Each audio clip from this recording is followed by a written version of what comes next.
All right, our regularly scheduled meeting, July 5th, is now in session. Would you call the roll, please? Mayor Clark? Here. Mayor Pro Tem Brinkman? Here. Councilmember Cernanik? Present. Councilmember Cole? Here. Councilmember Stallman? Here. Councilmember Taylor? Present. Councilmember Trujillo? Here. Would you all rise with me for the Pledge of Allegiance?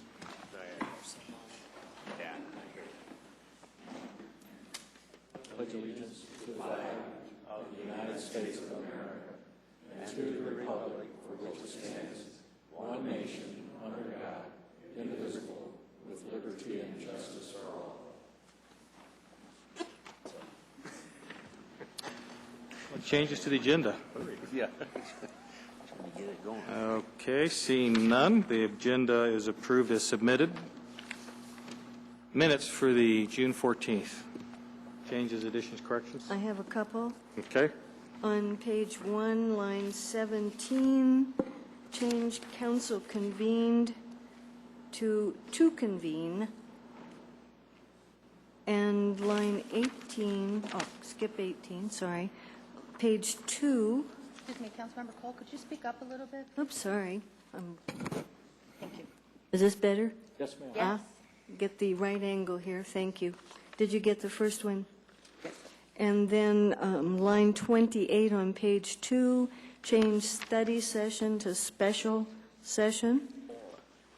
Line 37, change O'Donnell to Odell.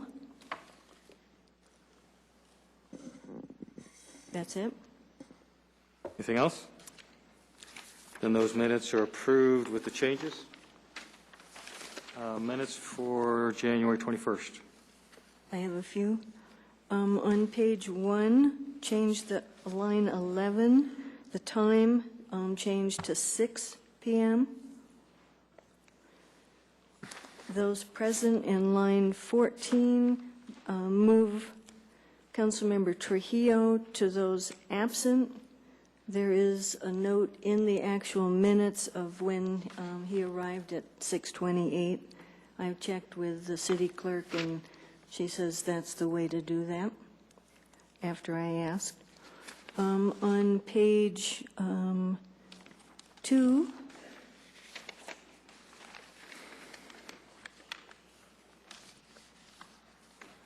maybe I'm making that up, just a half second. I think that's all on those minutes. Thank you. Okay, those minutes are approved with those changes. June 28th.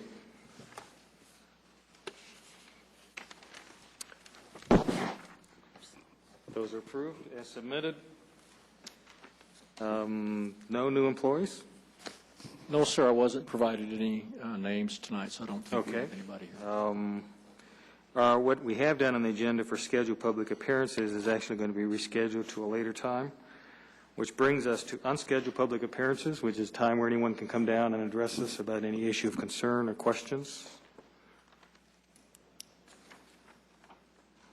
Okay. Sir, I believe you have a gentleman here. Oh, I'm sorry. Come on down. Yes, sir. And tell us your name and address, and we ask that you limit yourself to about 4 minutes. My name is Lloyd Kinney, 9946 West Baden Drive, Trailmark Subdivision. Okay. The reason I'm coming here tonight is because of my concern about the lack of adequate fire protection for Trailmark Subdivision. There was an article that appeared in the Littleton Gazette, and I'll read through it because it's very short. Trailmark residents are facing dramatic and imminent increases in what they pay for fire insurance due to be reclassified by the Insurance Services Office from a 3 to a 9, 10 being the worst. It rates departments on their ability to deliver water to a fire.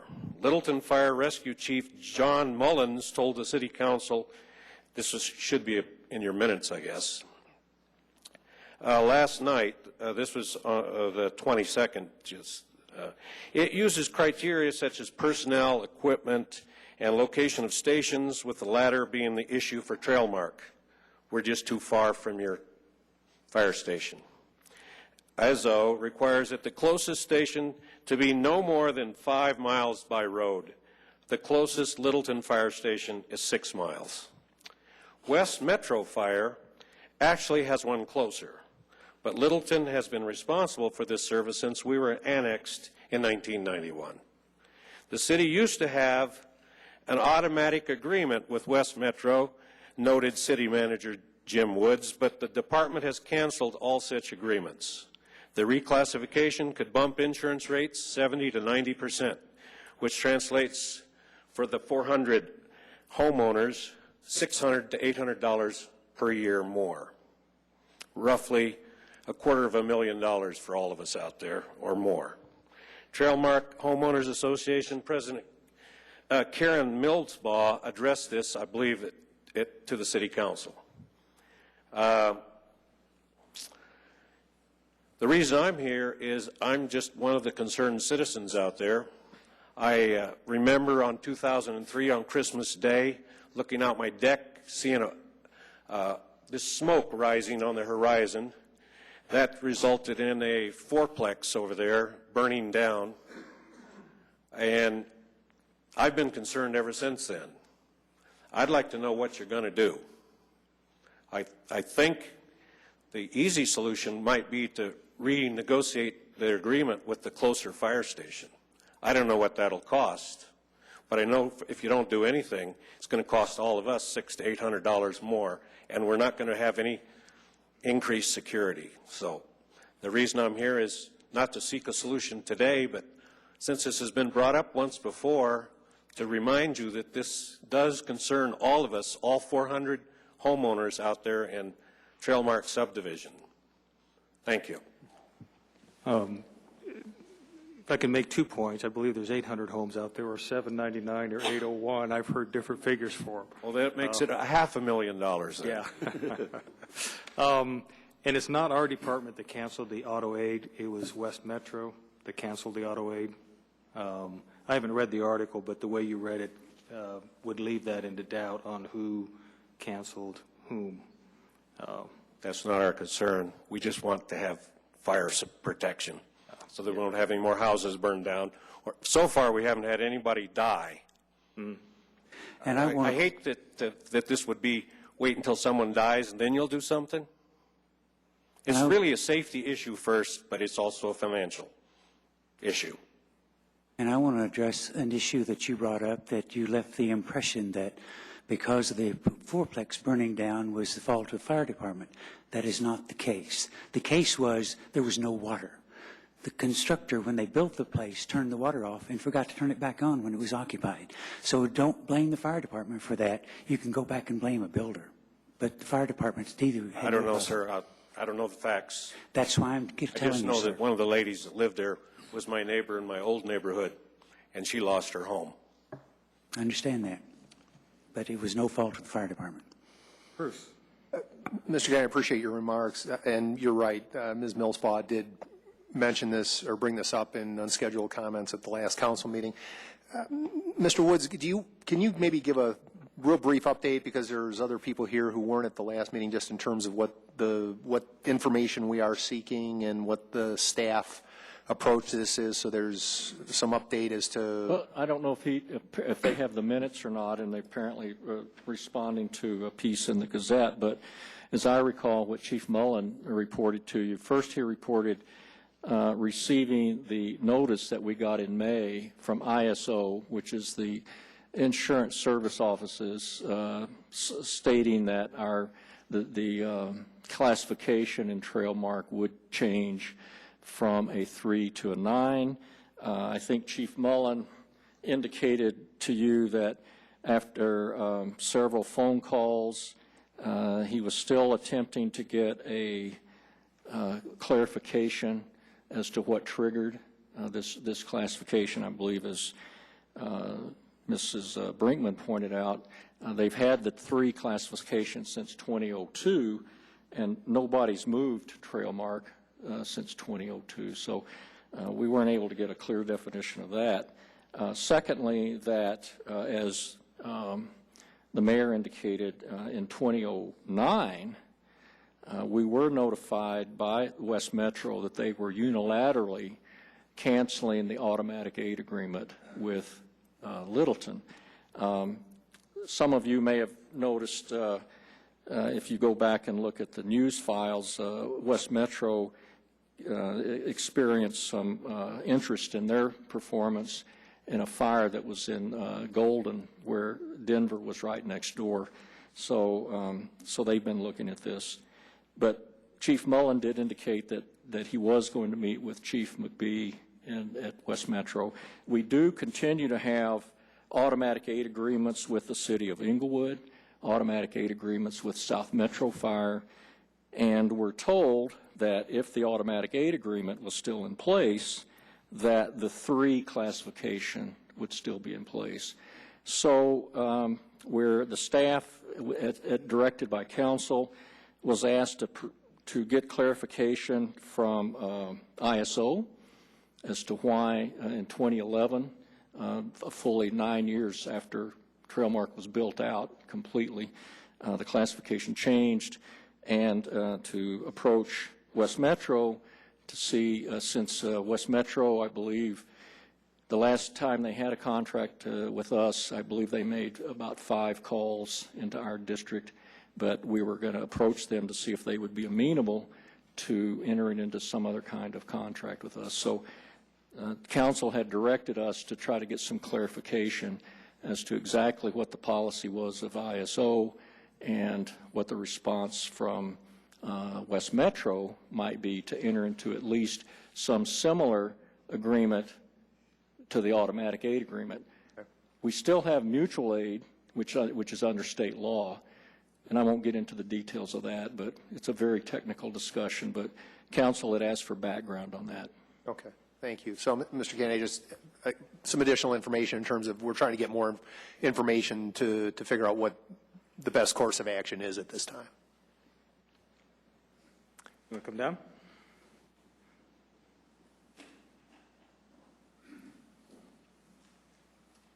Good evening.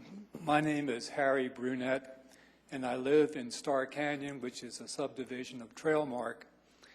And I wanted to speak more to the safety issue in addition to the financial issue. My wife and I moved to Star Canyon 3 years ago this month, and within about 9 months, my wife, who is a type 1 diabetic, at about 11 o'clock at night had a severe insulin reaction and was passed out, and I called 911, not once but twice. And it was 20 minutes before somebody came from the fire station at Santa Fe and 470. Now, you said that nobody has died yet because of a lack of responsiveness on the part of the fire department and the ambulance, but she was unconscious for at least 20 minutes, and having just recently moved to Colorado, I didn't know who else to call.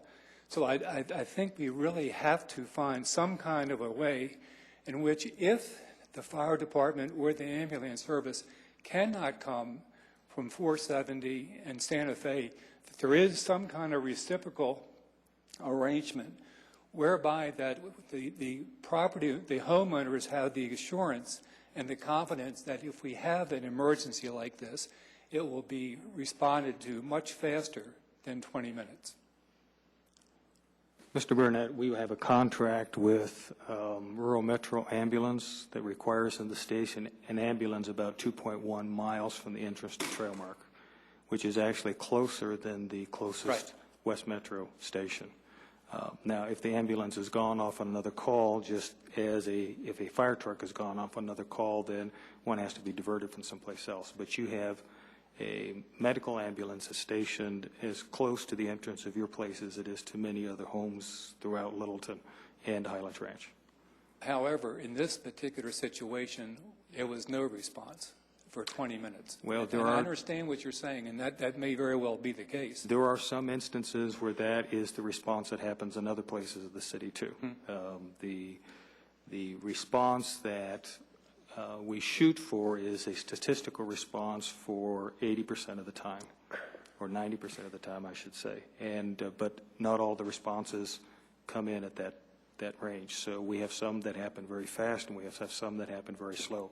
So it depends on where the vehicles are located at the time that you call and who can be dispatched there. But what the group that did respond was the fire department, not the ambulance. It may be, and So- it may be because the ambulance was gone. Right. So, But again, it was 20 minutes. And I'm just here to say that that's an issue, and if we could find some solution that would make that time measurably shorter. well, we believe we have found a solution that would Okay. make that time measurably shorter, but that will not guarantee that that time is short for every single call. Just as we cannot guarantee what the time is for every single call in Littleton, or in Highlands Ranch, or to the east and the west of Littleton, all of which is served by our fire department. But thank you for coming down. We appreciate it. Well, I think it's important in answering that. Sometimes a very, very unfortunate combination of calls is made, so the ambulance that might have been there to go out faster is actually on call someplace else. And then you've got those problems, which doesn't, I appreciate what you're saying, it does not at all give you any peace of mind if equipment is someplace else and this happens. But if I recall the situation, it was the paramedics on the fire truck that brought her back. It Yeah. wasn't the ambulance. Yeah, But Council, let me just interject something here, because I've been involved with this. I was here in '92 when the city annexed Trailmark. It was called Chatfield Green then, so I've lived a long time with it. And I want to just say for the record, if I had read the same article that Mr. Burnett read, I would be here tonight too. I understand, appreciate your concerns. We've dealt with this. We were there at a very large community meeting in about 2007, where I think about maybe 70 or 80 people were there. So, like I said, I understand your concerns. We're going to try to get some very clear information for you. Obviously, we'll share it with the City Council first, because they're our client. But we will address this aggressively. It's very technical. The ISO rating, quite frankly, doesn't have anything to do with medical response. It only has to do with fire response, which is medical responses are like 75% of those.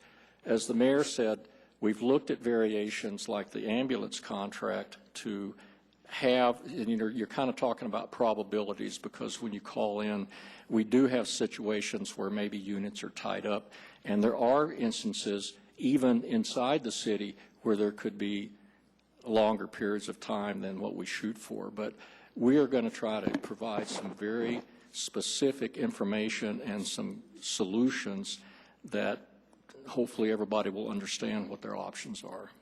Very good. And I think there actually may be a bit of a misperception, and that is we don't have ambulances in each of the stations. We have 8 stations. We only have ambulances in 5 of them. But every truck has a paramedic on it. Right. So Right. what is Right. dispatched to a medical incident is the closest vehicle. And an ambulance may or may not come depending on whether somebody needs to be transported or not. So it's not unusual in your instance if the ambulance that is supposed to be stationed 2 miles away isn't there. It's not unusual for a truck to come with the paramedics on the truck. That's a standard Which they did. procedure. Which they did. And Which they that did. makes sense, because if it was gone, then I would just hope it would be sooner. sure. We would too. And frankly, if they had been at the station, it would have been a lot faster than, because it doesn't take 20 minutes to get from that station to Trailmark. But thank you for coming down. What was the timing? What date was this? Well, it was probably fall of 3 years ago, 2008. Because correct me if I'm wrong, but we did not have an ambulance stationed at coal mine then. No, we were 16, we had 16 was running an extra ambulance. You mean rural? We didn't have rural? No, we didn't have them 3 years ago. Probably right. I don't, Yeah, we were doing that experiment that year. yeah, that would have been probably late 2008 when we would have done, redid a contract to make sure that there was an ambulance that stayed out there.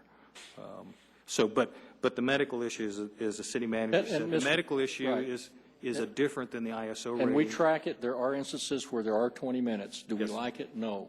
Is it the prevailing? No. Is it a challenge with trail mark being physically removed? Yes. Are we looking hard for hopefully some options? Yes. And is that, it is in a 20-minute response to trail mark exclusive to trail mark, and the answer is no. But when it's your 20 minutes, we understand. Yeah.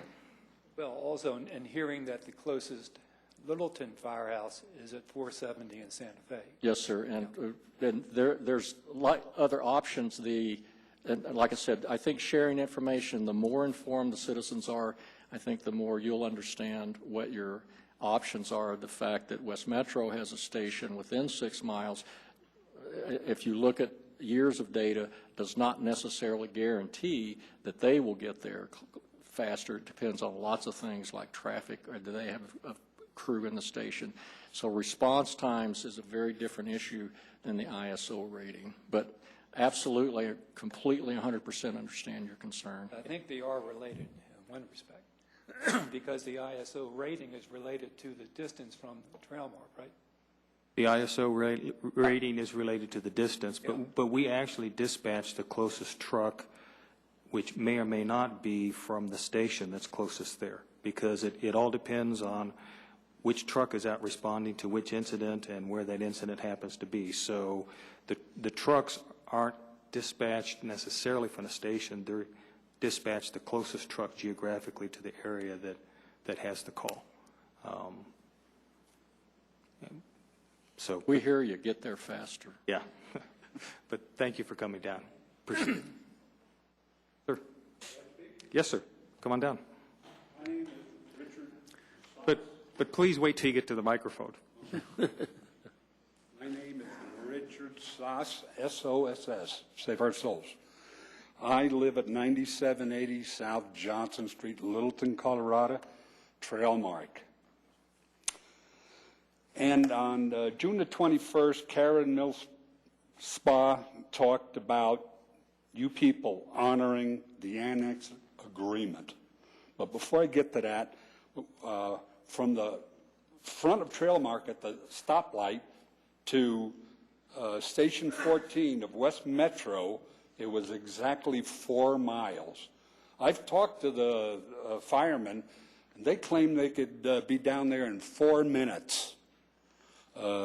And they have people that 4 miles, 4 miles in 4 minutes? Yes, I said myself. So they average at 60 miles an hour. That's pretty good. I don't think he could do it, but because there's 1, 2, 3 turns that he's got to make. But I think on the stretch he can make it up. But anyway, the main thing is They must have turbine-powered trucks, but go ahead, sir. we want you, the city council, to honor your annexation agreement. As far as I'm concerned, if it includes raising the mill level up, fine. Let's get the firehouse built. We've wasted $200,000 already on we wanted a meeting room for parties and stuff. And like I wrote Debbie, we'd probably give you the $900,000 we got in the bank if the firehouse was built with the meeting room and the for wedding receptions and everything, if you pay all the taxes forever. But $900,000, we'd get our clubhouse, you get your firehouse, we get the mill level would go up, and everybody be happy. That's all I got to say. But it's up to you. Honor the annexation agreement. Thank you, sir. You've got to strap on God knows what. You've got to make a decision. If it includes raising the mill levy, so be it. Get off the dime. Thank you. Another gentleman. Anyone else? Come on down, sir.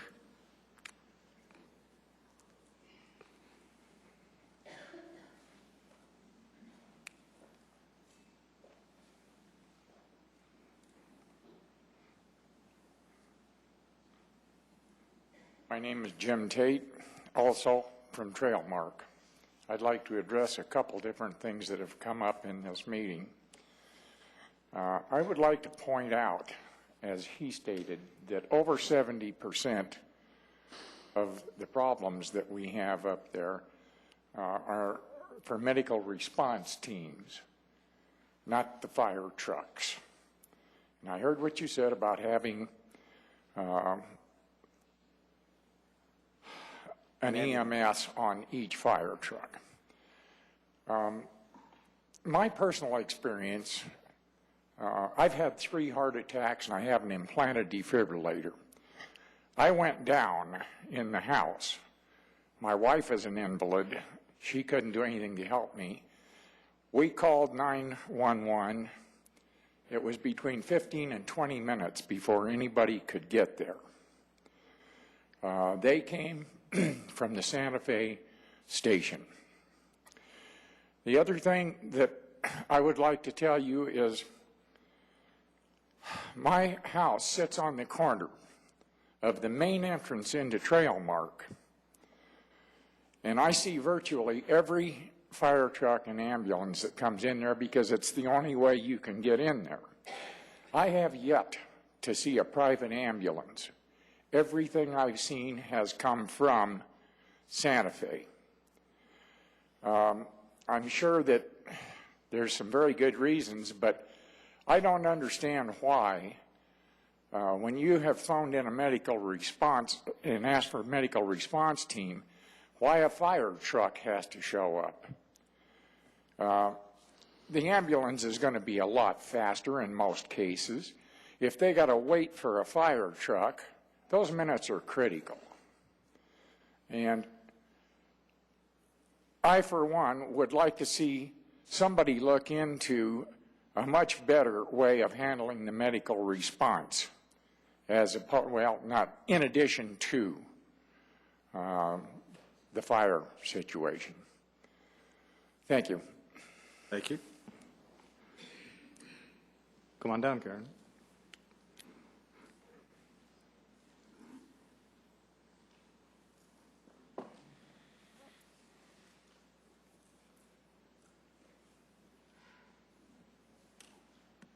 Good evening. I'm Karen Millspa. I live at 9764 South Iris Court. And I know that when we last met on the 21st, one of the things that was said was that Chief Mullen was looking into one of the alternatives he had given you in 2007, and that was maybe talking to West Metro. So that's kind of where I want to start today with the West Metro help that we might get. It may satisfy the distance. However, I still am very concerned about the response time. I know that I MapQuested, both stations just to see, the Blakeland station and also the West Metro station. And according to MapQuest, it says that the Blakeland station will take 10 minutes in order to travel 6.07 miles. It says the West Metro station, which is on Sangre de Cristo, which is right off of Chatfield and Kipling, it says it's 4.8 miles, but it'll take 8 minutes.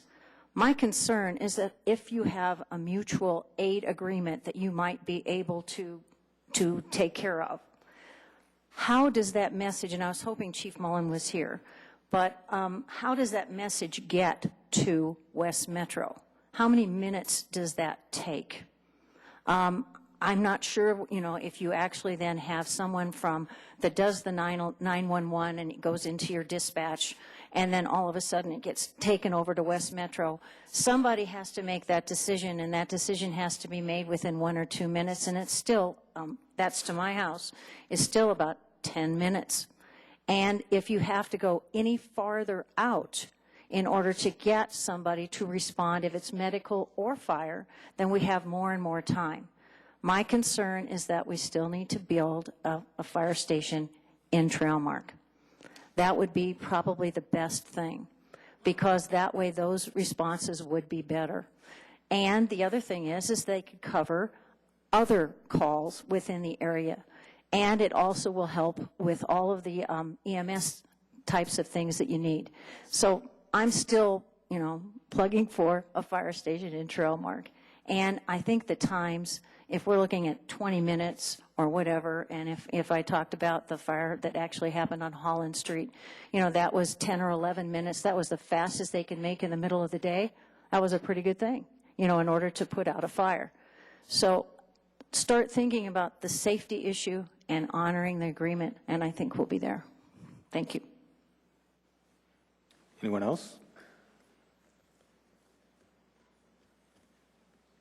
Okay. That brings us to consent agenda, which is a list of items that are normally non-controversial, although you can never tell.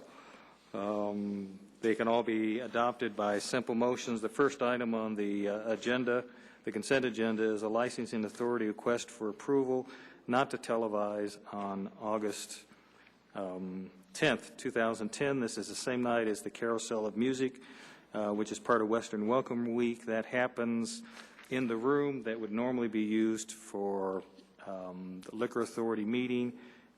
We only have cameras in this room and the next room, so it goes to the Carousel of Music, and I think we can do without televising the licensing authority for one night. 2011, not 2010. Did I say 2010? You said 2010. It's the future one, which is 2011. Thank you. Item 7B is a resolution authorizing an intergovernmental agreement with Arapahoe County to coordinate the election this November. If you can read that by title, please. A resolution of the City Council of the City of Littleton, Colorado, authorizing an intergovernmental agreement between the City of Littleton and the Arapahoe County Board of Commissioners by and through the Arapahoe County Clerk and Recorder to conduct a coordinated election on November 1, 2011. And a coordinated election means that we hold our election in concert with the county and whoever else happens to be holding an election with the county. Since Littleton exists in 3 different counties, we have 3 different resolutions and intergovernmental agreements with those counties. This is the first one for Arapahoe County. We're not sure exactly what it's going to cost yet because they're going to voting centers, but in 2009 the Arapahoe County portion of the election was almost $25,000. 7C, if you can read that by title. A resolution of the City Council of the City of Littleton, Colorado, authorizing an intergovernmental agreement between the City of Littleton and the Douglas County Board of Commissioners by and through the Douglas County Clerk and Recorder to conduct a coordinated election on November 1, 2011. And this is the same thing with Douglas County for all 72 registered voters in Littleton that reside also in Douglas County. 7D is a resolution for Jeffco. A resolution of the City Council of the City of Littleton, Colorado, authorizing an intergovernmental agreement between the City of Littleton and the Jefferson County Board of Commissioners by and through the Jefferson County Clerk and Recorder to conduct a coordinated election on November 1, 2011. Thank you. 7C is an ordinance on first reading approving a modification. 7E. 7E. Didn't I say E? C. Okay. 7E is a ordinance on first reading approving a change to the Littleton Recreation Center PD plan. I won't pull that. Okay. That's been pulled. 7F is a resolution approving a contract with CDOT for the abandonment of a portion of State Highway 75. If you can read that, please. A resolution of the City Council of the City of Littleton, Colorado, approving an intergovernmental agreement with the State of Colorado, the Department of Transportation, to take ownership of State Highway 75 from Rafferty Gardens Avenue to Littleton Boulevard, as described in the attached exhibit. There are a number of streets throughout the metro area that are actually designated state highways. The reason why that was done is because they carry traffic that's above and beyond what the municipality has where the road is located.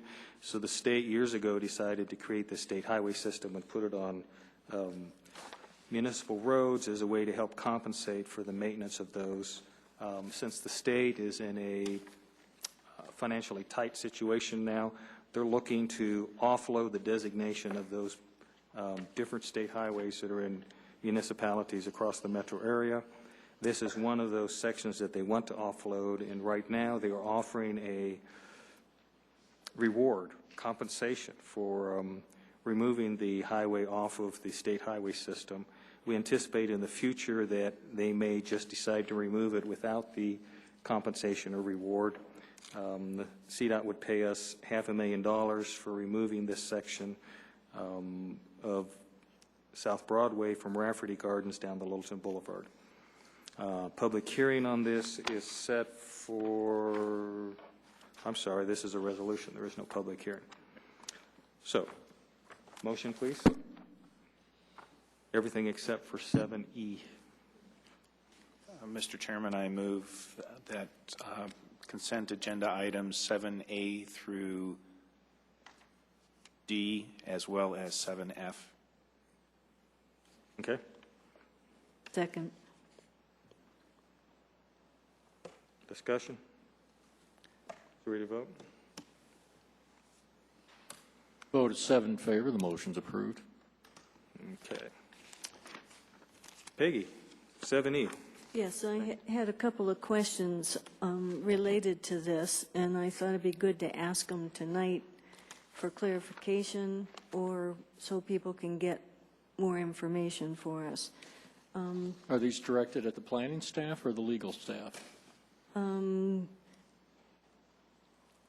I think one is maybe directed, well, I'll just ask and then you can Okay, say, but I did talk to Charlie this morning about one, so I think he would be able to address it. And the other one maybe is planning staff. Okay, yes, ma'am. Peggy, before you ask your question, can we read this by title? And then I'll do a brief introduction so We everybody did knows. read it by title, but I don't think so. I thought I pulled it after she read it. We have not read it by title, so I can do that. Would you please? An ordinance of the City of Littleton, Colorado, approving the Littleton Recreation Center General Plan Development Plan Amendment Number 1 for property situated in the southwest quarter of Section 16, Township 5 South, Range 68 west of the 6th PM, County of Arapahoe, State of Colorado, known as the Douglas H. Buck Community Recreation Center at 2004 West Powers Avenue. And for a brief introduction, this is a PD plan that, as our city attorney said, includes the Buck Recreation Center, but it also includes the building that's on the corner of Littleton Boulevard and Spotswood. Spotswood. I want to Yes, say sir. Spotswood. And we recently signed a contract to sell that. There were some issues with the parking. We're trying to resolve the issues with the parking, and Jan said that we had to do this. So we're modifying the PD plan to change the designation of parking that's required for the Buck Center. So go ahead and ask your question. Yeah, so my question relates in part to a concern expressed by the Planning Commission, and that's with the off-site, number of off-site spaces and where they're going to be. And the information that we received addresses, some current off-site parking that's not, just occurs sort of by citizen choice on the state land board property. And my question is, what would happen? I think that what we've been told is 20 to 30 cars a day park on the state land board property. So my question is, what would happen if the state land board property prohibits, if the state land board prohibits the parking of those cars on its property? I think I got that clear here. Did you indicate that Mr. Bloston had a reply for you? Yes. Okay. But you're asking the questions for next time, aren't you? Well, I thought he might say this now so that if we needed to get follow-up information, that we could get that. Okay. Charlie?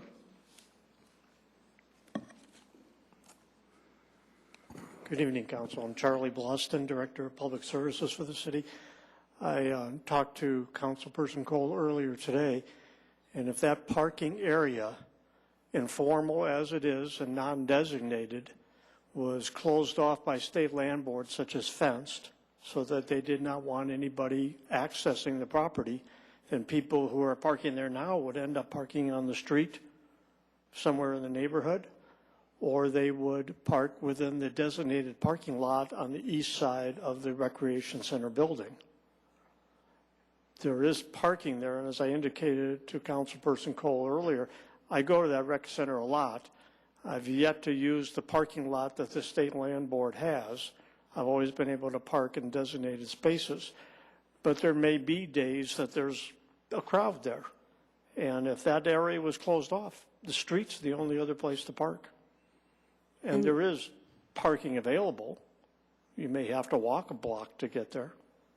Is there a possibility we might negotiate with the state land board? We're doing that right now. As a matter of fact, I had a conversation this afternoon with the appraiser, and we are looking at 3 possibilities for the city to use the property. One is to lease it from state land board. Another one is a license agreement. And the third one, which state land board initiated to me, was would the city be interested in buying it at a fair market value? That is yet to be determined. So we at least have some options on this. We are exploring all 3 of those at the moment. Okay. Councilman Cole, since you're asking for clarification, maybe before you get to the public hearing, maybe I'll just give you a little bit of background. When this land was zoned, when the PD plan was approved in 2003, the city owns it, and we have a 50-year lease with South Suburban Parks and Rec. There are no absolute hard and fast parking calculations for rec centers. So when it came before the city council in 2003, what the South Suburban Parks and Rec people had done and the staff did was we went out and did a survey of half a dozen other centers just to get some sort of ballpark, because the traffic engineering manual does not, as for example like a Safeway or an office building, does not have a concrete estimate for rec centers because they're so varied. So it's really sort of the use that was going to be imposed. We have not heard, and I think staff has talked with South Suburban in the intervening time between 2007 and 2011. Yes, there are people who park at the state land board. It appears to many people that it's more of a convenience. And there are particular days, like on a Thursday where there's a large lunch there, that there is a parking situation. But essentially, if that happened, the Parks District would revisit their parking options.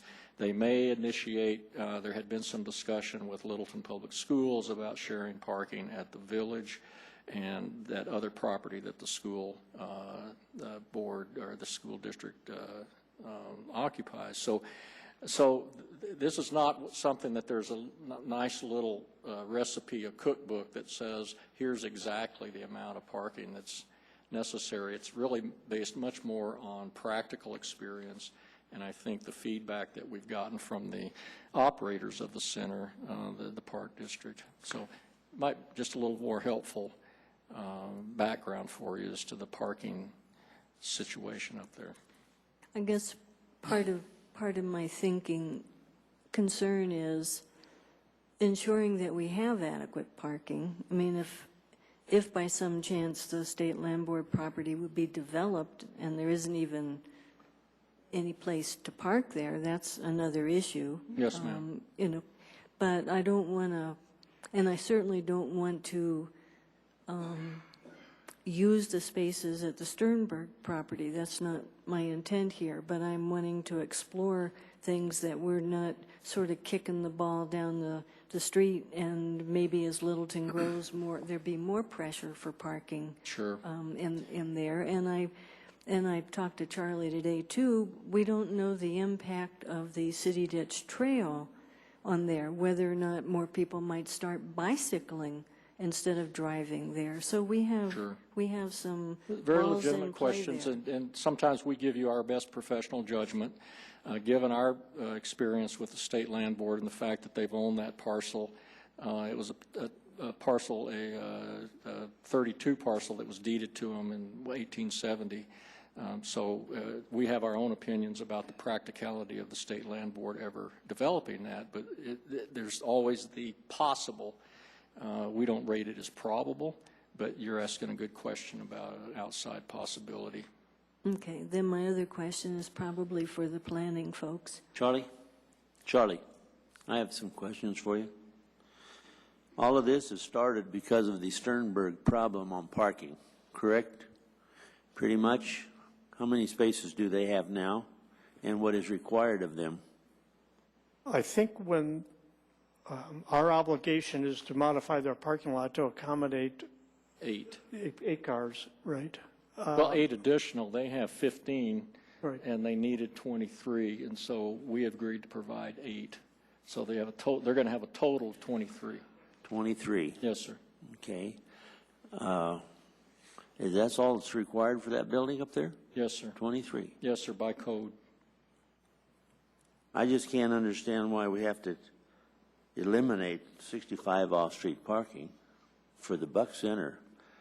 You know, there's a lot of people that show up there. I know we don't stand out there and count them, but you go up there sometime and they're using the spaces quite a bit. They're just like downtown. You don't, for a while you don't see them, and then all of a sudden you don't know where to park. Yes, sir. Well, and without getting into the public hearing, I think you'll hear testimony by the planning staff that those spaces, even though they were put on the PD plan, they were never actually, as I said, officially available.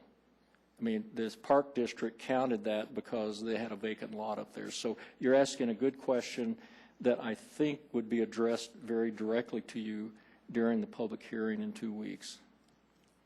Well, I'd like to ask that question, but I still feel that we shouldn't eliminate those. And certainly after you hear the testimony, if 4 of you don't agree with that, then it won't get changed. You will deny the requested amendment. So that's still to be determined. This is testimony that you'll hear in 2 weeks, and if at least 4 of you do not think it's a persuasive argument, then I'm assuming that it will be denied. Yes, sir. Thank you.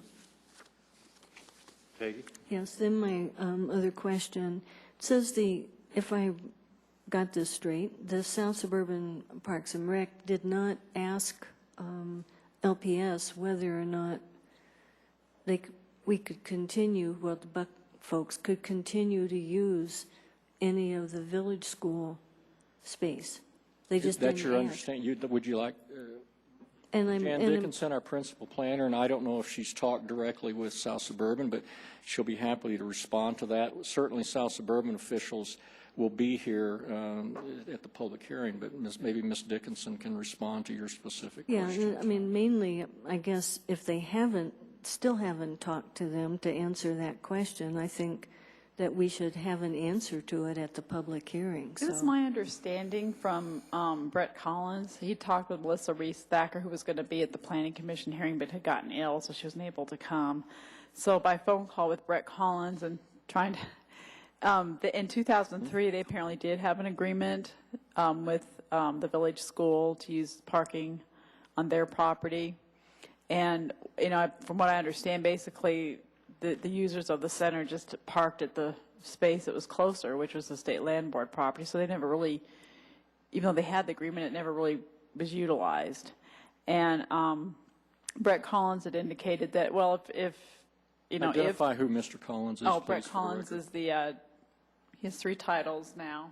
He's the director of. I believe he's the planning director. Planning director. Yes, ma'am. Of South Suburban.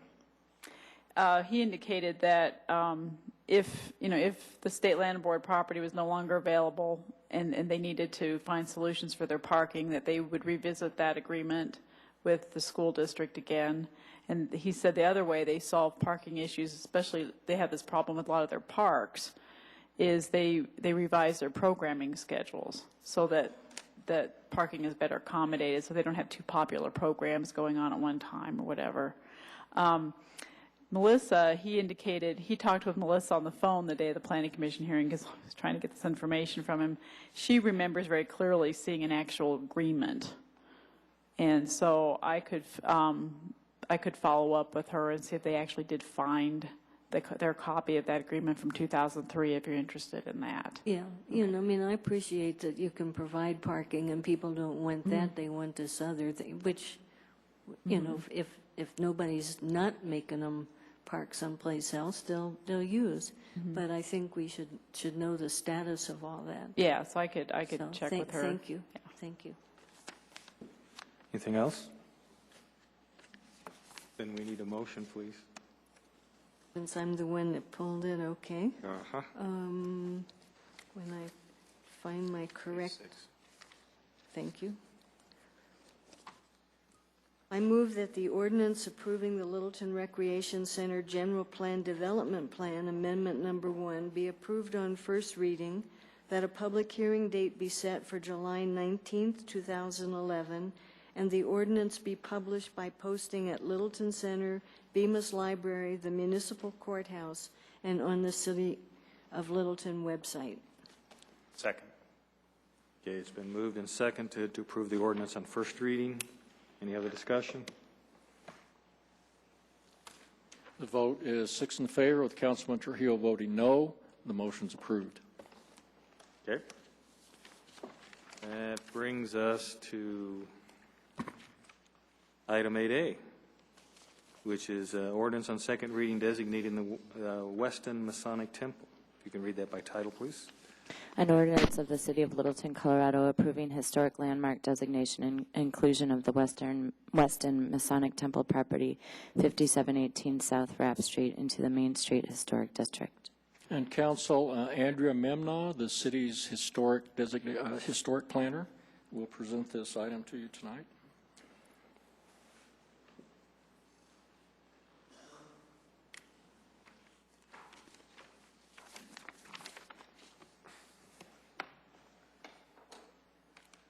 Good evening, Council. I'll start by reading the exhibits into the record. Exhibit A, City Staff Report and Attachments. B, Application and Attachments. C, the City Comp Plan. D, Littleton Historic Preservation Code. E, Proof of Posting. F, Proof of Publication. And G, Public Hearing Roster.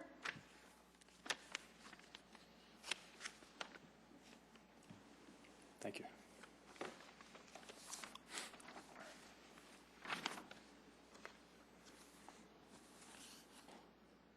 The Weston Masonic Temple Association has submitted applications to designate their building at 5718 South Rapp Street as a historic landmark and to amend the Main Street Historic District boundary to include the property.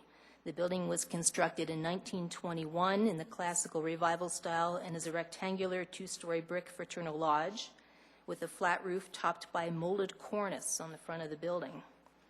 Details include a projecting portico with columns, decorative brickwork with terracotta inserts.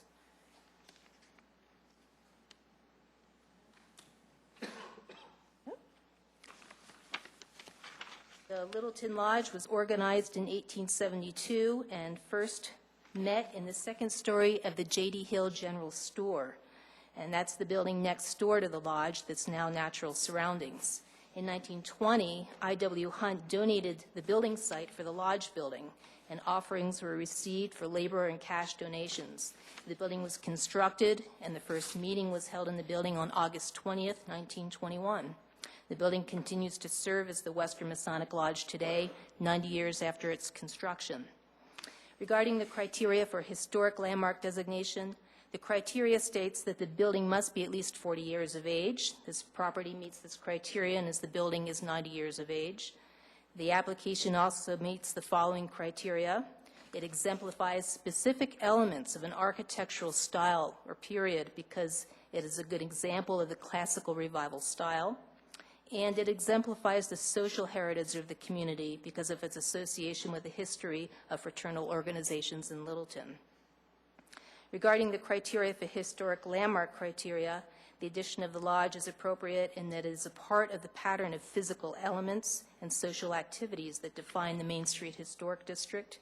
Main Street's period of historic development was from 1880 to 1940, when the city grew from an agricultural settlement to a small town to the city it is today.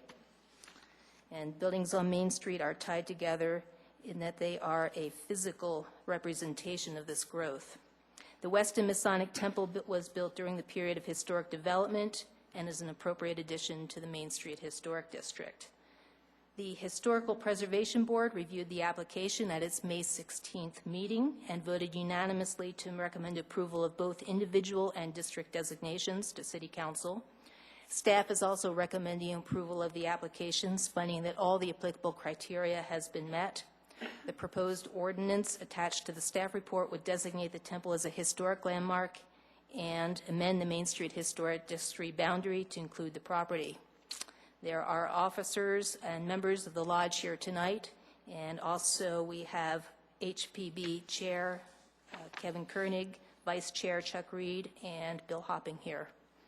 And I'll be available for any questions. Questions for Andrea? Okay. This is a public hearing. There is one name on the roster, but it's Mr. Kenny, and I believe he's wanted to speak about Trailmark, so I think he probably Left. yes. But if anyone else wants to come down and address us about this issue, now would be the time. Sure. Ray?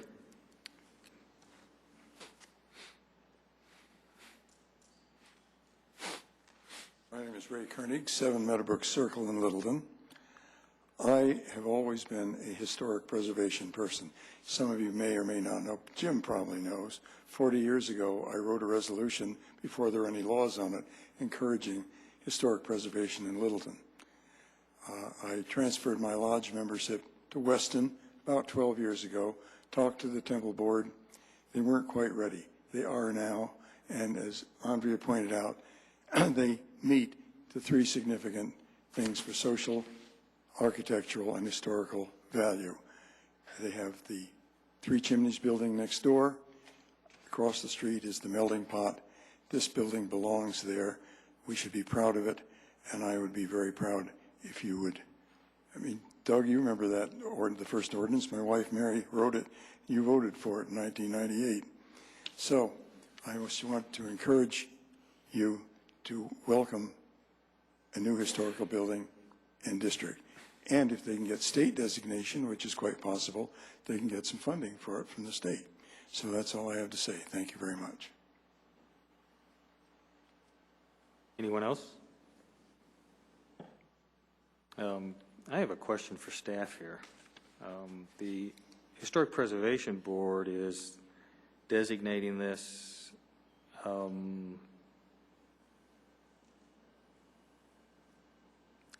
take it back. Never mind. Okay. Jim?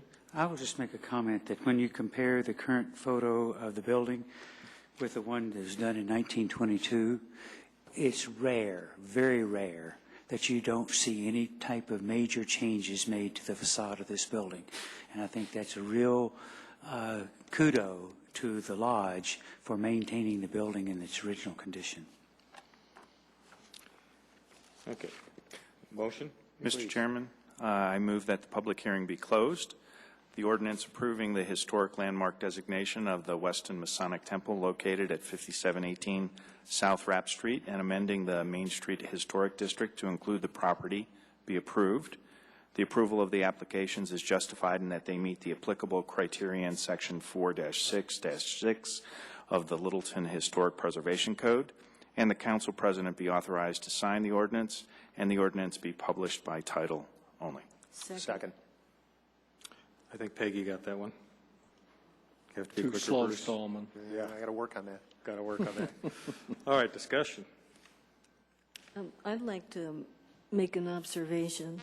The comments have all been directed about the Masons as a fraternal organization, but the building also has a long history with Eastern Star, which is, they told me tonight, is going to be celebrating their 100th anniversary in Littleton in October, I think you all said. They also have Job's Daughters, Rainbow Girls, D. Malay, and some other organizations in some way related to the Masonic movement that use that building. So it's not, we use the word fraternal in a broad sense, but the women are also a significant part of this. For those of you who don't know, Eastern Star, men and women both can belong to, only men Masons, only girls in Job's Daughters and Rainbow Girls, only boys and young men in D. Malay. But this is an incredible social network that's associated with the history of this building and this community. So did I forget any that I should be remembering here, you guys in the audience? We're okay? Thank you. All right, Bruce? I just wanted to say I thought this was good work by both the Historic Preservation Board and staff. It's pretty clearly a contributing structure and absolutely a significant and welcome addition to historic downtown Main Street. So appreciate the work. As Ray noted earlier, it sometimes takes a while for the consensual part to come to fruition. Okay. Council ready to vote? The motion is to approve the historic landmark designation and include the temple into the Main Street Historic District. The vote is 7 in favor. The motion's approved. Congratulations. That brings us to item 8B, which was to be a... Thank you, gentlemen. You don't have to stay for the rest of this boring meeting. Although you can if you want. It's our audience, man. Don't You have that. 8B, why don't you read that by title, please? No, we were deferring this. An ordinance on second reading to amend the Main Street Historic District to include Blue Ribbon Stables and Bassard Motor Company buildings located at 2670 and 2680 West Main Street.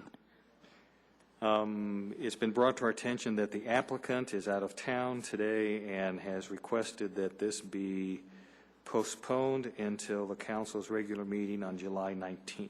So moved. I think Jim gets that one. I move it be tabled till July 19th. Okay. Second. Second. All right. So it's been moved and seconded to postpone the ordinance on second reading until July 19th. Discussion? Ready to vote? The vote is 7 in favor. The motion's approved. Okay. And that brings us to item 10A, which is an appointment to the Fine Arts Committee. And the Fine Arts Committee requested through their liaison that we fill some vacancies that they had. We put out some requests for people to apply. We had 5 applicants and we interviewed. They were all very good applicants, but there were 2 positions. And the council decided to, well, this motion would appoint both of those people to the Fine Arts Committee. Debbie, do you want to make the motion? Oh, I'm sorry, Mr. Stallman. You're the liaison. Would defer. No, go ahead. My mistake. No. I move that Carol Oxiger and Valdonna Watson be appointed to serve on the Fine Arts Committee with terms that will expire in 2014. Second. Okay. It's been moved and seconded to approve Carol and Valdonna to the Fine Arts Committee. Discussion? I'd just like to say we had, 5 very highly qualified applicants, very tough choice, and I hope that these people will apply to serve on something else. Yes. Bill? Thank you. The vote is 7 in favor. The motion's approved. Okay. Reports. Mr. City Manager. Just 2 quick things for you, Council, to remind you that there is a Tri-Cities breakfast scheduled here for Friday. I believe we're the host. Yes. Next door in the community room.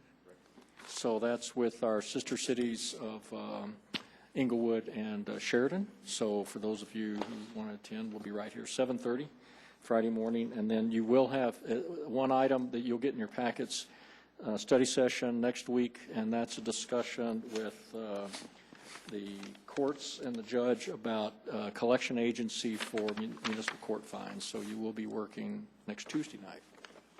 And that's all I have. Okay. Nothing from the city attorney's office. Okay. Mr. Stallman? What am I supposed to read into this? Let's see. business before pressure, as they say. We had a request come in from Dr. Carol Johnson, who's conducting the DU graduate marketing in the public sector class this summer with folks at DU. They have been working diligently. There's been a lot of good work put up on their discussion boards, and they would like to come in, given their calendars, to present the results of their marketing audit activities and their class participation to us on the 30th of August, which unfortunately would be a fifth Tuesday, as I understood it. I was going to, I guess, make the motion that in order to, since they're doing a lot of this work on our behest, or at our behest, and have really gone above and beyond the call of duty from what I can tell, I'd like to accommodate their schedules and see if we could go ahead and meet maybe at, say, 6 o'clock or some such, maybe a bit earlier on Tuesday the 30th of August to get their report. Do we need to meet before 7? I got the impression, given that it was a fifth Tuesday, I don't know that we have to. Well, I just looked at my calendar, and maybe I should have scratched something out that I didn't, but do we have a housing authority meeting that night? I think that's the 26th, isn't it? Oh, I'm in the wrong month. I'm sorry. We're Wrong talking, month. yeah, No, we're talking that's what it was. August. This is August. Gotcha. Yeah. Thank you. Theoretically, I thought she's... I'll not be here on the 30th. They had a problem, I understand. They had a problem. It's going to be hard to get everybody to do this because I think they had about half the class wasn't available if we wanted to do it earlier. And then I think they get into September and they start up on classes again.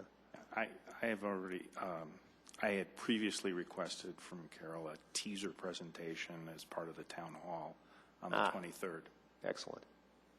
So they have a bunch of folks that are traveling then too, but yeah.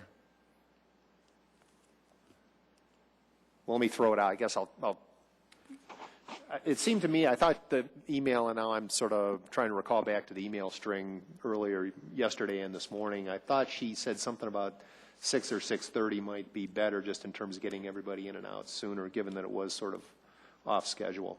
I remember somebody saying that, but then I thought that there was only, 3 presentations or 2 presentations?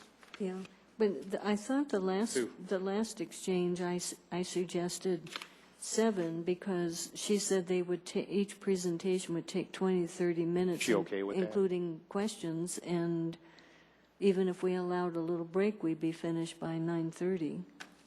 I mean, long before that. So. I don't have a problem with it. Did she give you any indication there was a concern over 7? Well, this was yesterday or the day before that she seemed to feel that was okay. Yeah, that's what my memory of the exchange was. So. That's fine by me if it's okay with everyone else. So the motion is to meet on August 30th at 7 p.m. for the marketing presentation. Yeah. And the second from Phil. Phil has seconded this. even though I won't be here. Okay. Discussion. Motion is to meet at 7 o'clock on August 30th for the presentation of the marketing discussion. See what I can do. I'm going to vote for it, but there's a possibility I won't be here either. Okay. Nice guy. Council ready to vote? The vote is 7 in favor. The motion's approved. Okay. Thank you. Appreciate that. And the good part is we will have it televised, so if anybody can't be here, then they can see it that way. I'll sneak Bruce my questions. There you go. Council, a couple, just very quickly, had attended the Fire Protection District Board meeting on the 27th. They had this is actually always a neat ceremony. Every so often they have a badging ceremony where folks are either elevated in rank or receive their first badge. And as the liaison, I get to participate in that with the chair of the Fire Protection Board and some of the other senior fire staff. And it's always an important ceremony, and I feel privileged to be able to participate. So they had one of those, and it was well done. Again, the contract update, I reiterated that essentially the staff was meeting, and it was in the process of meeting as far as the request for contract update was concerned, or to address the contractual proposal that the district and the ranch had put forth, that the CAFR was now done, and council was waiting on staff to provide feedback, which I assume is... Yes, sir. There is ongoing staff work and doing an evaluation that we will then send to council. Is there any sort of preliminary ETA on your guys' part? We're working on a draft that I hope to have a draft to circulate back to everybody on the team by the end of this week.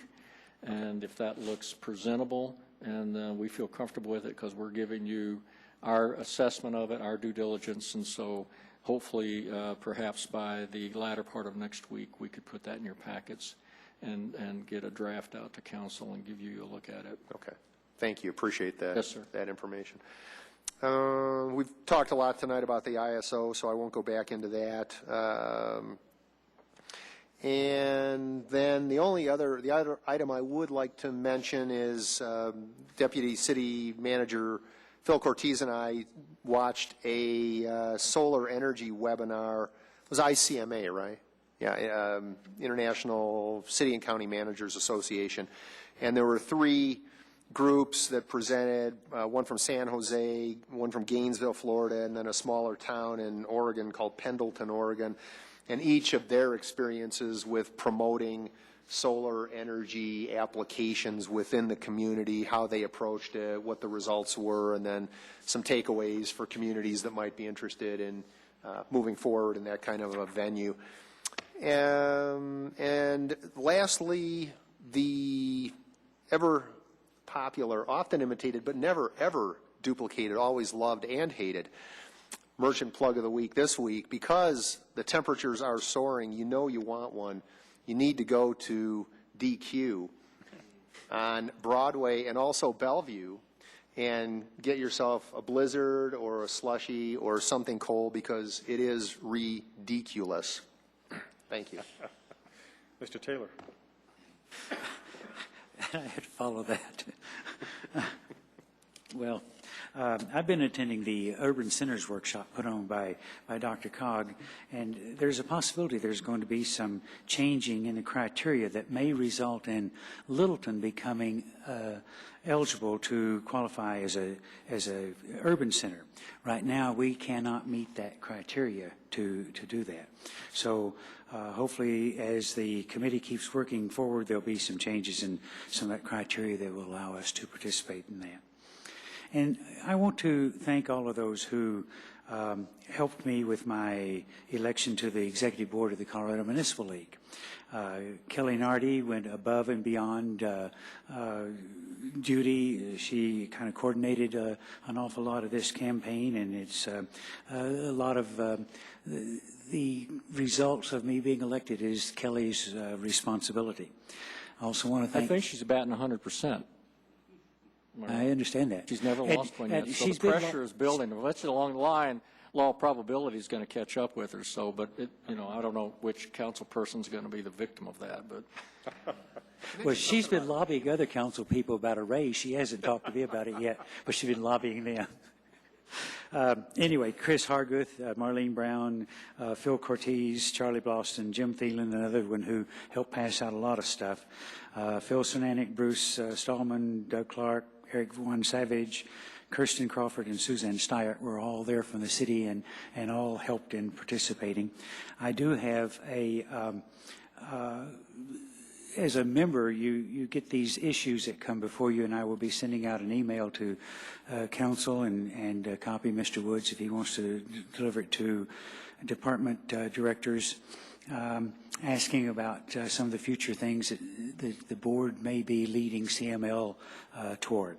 And speaking of CML, I was there on Tuesday afternoon for hiring a new city manager workshop, and I have a synopsis of my report as well as the handout that came from the presenter, and I will pass that out to you, ladies and gentlemen, to read at a later time.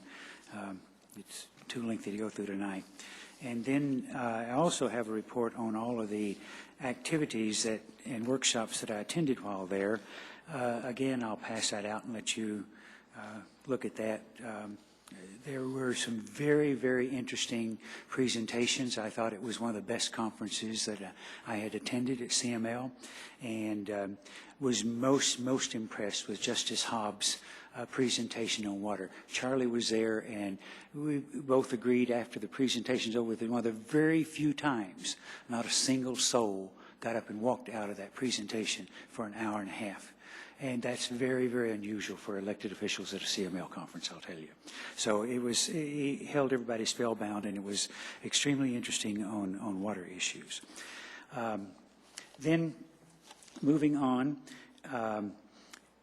the Colorado Quilt Trails Littleton Walking Tour kicked off last Friday. Lorena Donahue from the library and I walked around and looked at the buildings that are already part of this Littleton walking tour. Kelly was there and took a photograph. We're going to try to get more people in the downtown area to sign on to having these quilt blocks mounted either on the front of their building or in their windows, and it's another tourist destination, because there are people who travel the United States looking at these quilt trails, and that's their hobby. They're quilt makers, and they come. So it's another way in which we can bring people into the downtown Littleton area as being part of the quilt tour. Lorena and I did talk a little bit about maybe trying to get some history that's on the back of these plaques that you can't read if they're mounted on the side of a building. Or if you're inside of a business, you can't always get close enough to read it. So we were talking about maybe sometime in the future trying to get a publication of some sort that might go along as a companion piece to this, that would give the histories that they were presenting in these quilts. July 16th in downtown, there is the Turkey Leg and Wine Hoedown. It's going to be occurring at the Rinke Brothers parking lot. Everybody's invited. It appears to be a very interesting evening. So, what day again are the turkeys July, congregating? Say what? I said, what day again are the turkeys congregating? July 16th in the evening. Mr. Shinetti. And that's all I got. Thank you. Jim. Phil? Yes. Jim, do we have dates set yet for the auditors to come before us with the CAFR report? I don't know. I'll have to check with Mr. Farman. Yeah, absent a date, we should probably set that. I believe we have, it can either be at a regular meeting or a study session. That's correct. Yes, sir. The practice is to schedule them at a regular scheduled council meeting, and I'm sorry, I'm just drawing a blank. I know at the audit committee we had talked about it, but I haven't seen a date. I will check with Mr. Farman in the morning. Doug Farman sent me an email a couple days ago asking if there was a specific date, and I said no, I didn't think that it mattered. So he said he was going to try and get together with you and schedule a date. But all right. Well, we'll have our weekly staff tomorrow, so I should be able to put something in your packets by Thursday. Right. And I wanted to echo Jim's comment with regard to the Colorado Municipal League annual conference this year. The business sessions were great. I thought the opening and closing sessions maybe left a little bit, but it was much, there were meaty sessions that were there.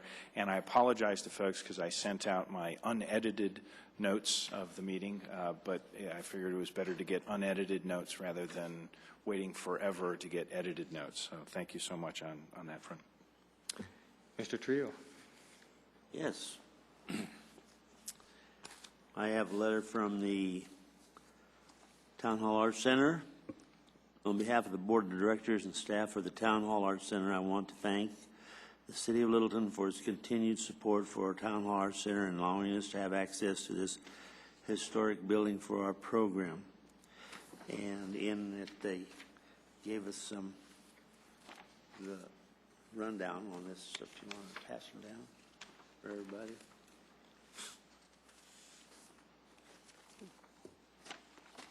Everybody get one?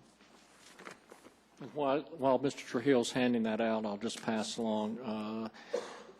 Wendy Hefner, just remind me one other something to get on your calendar. You have a tour with the Housing Authority scheduled for Saturday, the July 16th, 9 to 11.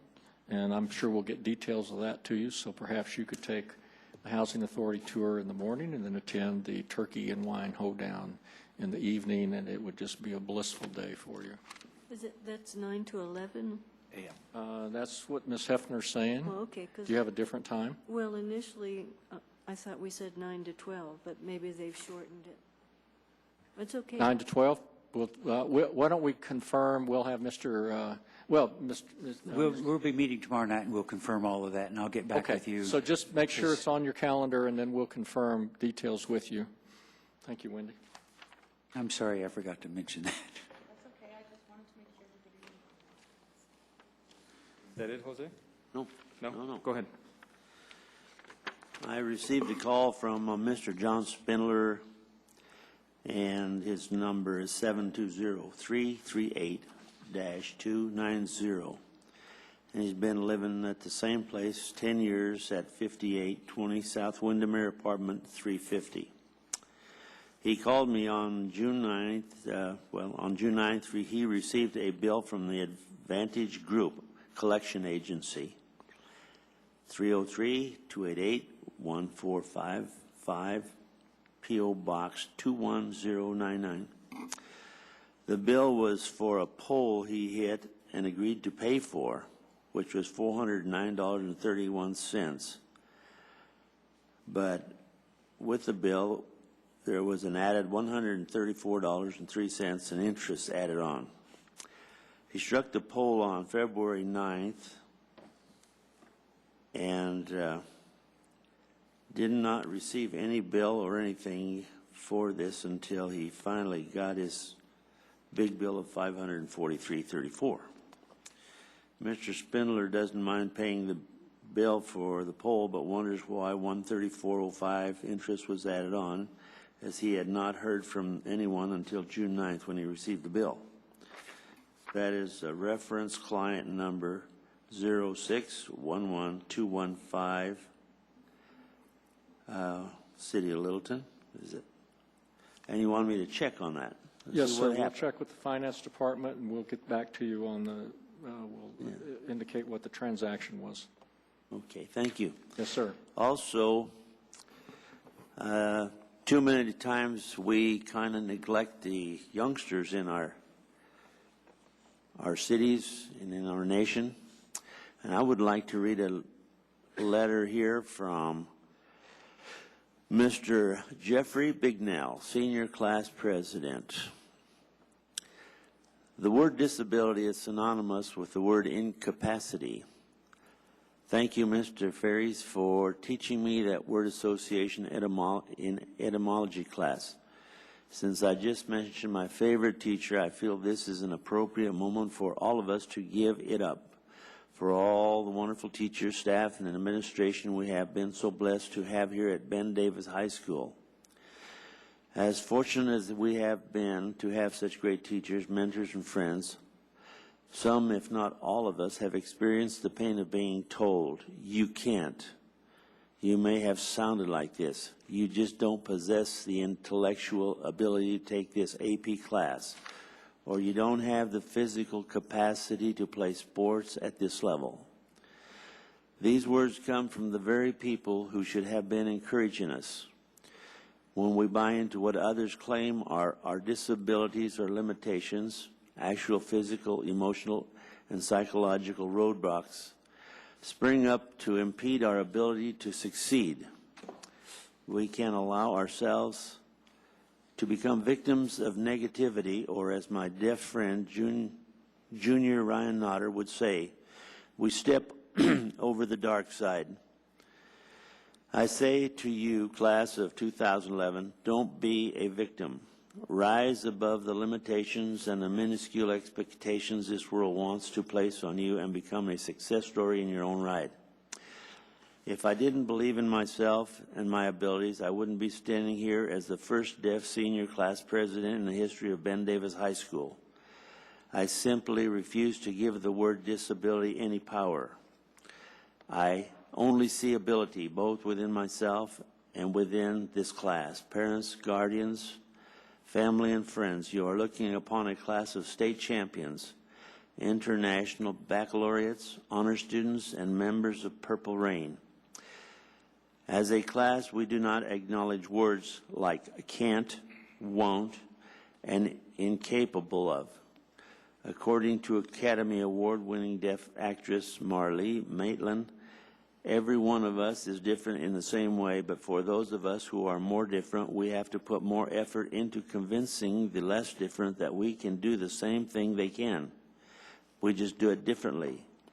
We are already champions on so many levels and ready to go out and set this world on fire. So world, here's the message from the class of 2011.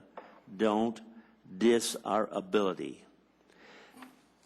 Jeffrey Bignall is my nephew, and when he was born, they didn't know what was wrong with him because all he could do was grunt. He never had any hearing ability at all. And he came on, he played football, he's been the class president, he's been everything on this letter. And I just think that these young kids have to have some recognition of some sort. And I'm just very proud of him, and I just want everybody in the whole world to know it. Thank you. That's great, Jose. Thanks, Jose. Ms. Brinkman? No report. Dr. Cole?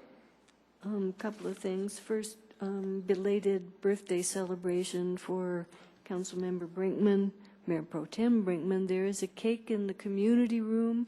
Everybody, all the citizens, everybody here, anybody at home can get here. You're welcome to share in the birthday cake after the meeting. Reminder to anybody who might be interested in attending the joint meeting of the Library Board and the Museum Board. That is this Thursday night at 7 at the museum. This is a new experience for both boards, so you may want to witness history there. Third question, Ms. Cummins, who came here last month, is staff going to be presenting some recommendation of how to address that? Or? What I'll do is I've sent an inquiry to Mr. Thielen, and I'll have him reply back through Mr. Van Nimblegan, and then council can decide if you, he's researched that, and I'll have him do a memo back through Mr. Van Nimblegan to you, and then we'll put that in your packets on Thursday. Thank you. Yes, ma'am. Then, for council, when we had our meeting with the South Metro Denver Realtors Association, I think I got that all in, but anyway, with SMEDRA, we discussed with them the possibility of appointing a liaison to their board, and I thought we were all in general agreement that that would be a good idea. So if we all do think that, I would hope that we would go ahead and appoint someone to serve as liaison. Because we seem to have some pretty good exchange, but I thought we all agreed that would be a really good two-way role. Frankly, Peggy, I didn't remember that, but I think, don't they meet like on a Friday morning, something like that, for their board meetings? I can't remember. I know when they meet because I've been to some of their meetings, which is they have a marketing session at there, and then the board meeting is typically, when they do have it, is after that, on a Friday morning. Council, I'm told that there's a meeting that's been scheduled between Deputy City Manager Cortez and our Communications Director, Kelly Nardi, with some representatives from the Realtors Association, but that's just not taken place yet. So maybe you ought to let them meet and then see if we can work out, some sort of ongoing communication lines, and then they can report back to you to see if you want to actually appoint a specific liaison. Well, then, we could see that. I thought we all thought that was a good idea, there, except Phil wasn't there, so I just want us to have some Sure. ongoing Certainly communication. council prerogative. If you're ready to appoint a liaison tonight, then it's absolutely your prerogative. I would lean towards Kelly and Phil meeting with folks out at Smedra first, because what may be more appropriate, given some of the comments we talked about earlier, Peggy, would be a staff-level communication line, maybe Especially much... where we're dealing with BIA and promotional information, other kinds of things. That's fine with me. I just don't want us to Sure. drop the No, ball, no. so. We're just adding to it's definitely your prerogative, but that's at least an alternative. Well, I suspect a lot of us would just as soon you guys take up the load, but we have a lot of liaison stuff. But anyway, thank you. Okay, Dr. Cog. Yes, we're working on establishing a MetroVision implementation task force. It's taking a little while to get this off the ground, but I think the fourth meeting today about that. We're in the process of the administrative committee completing the evaluation of the executive director. The June Board of Directors meeting was canceled because of the CML conference, and our MetroVision Issues Committee for tomorrow evening is canceled because we didn't meet in June, so we don't have any business for tomorrow evening. So that's it. All right, anything else? Then we are adjourned.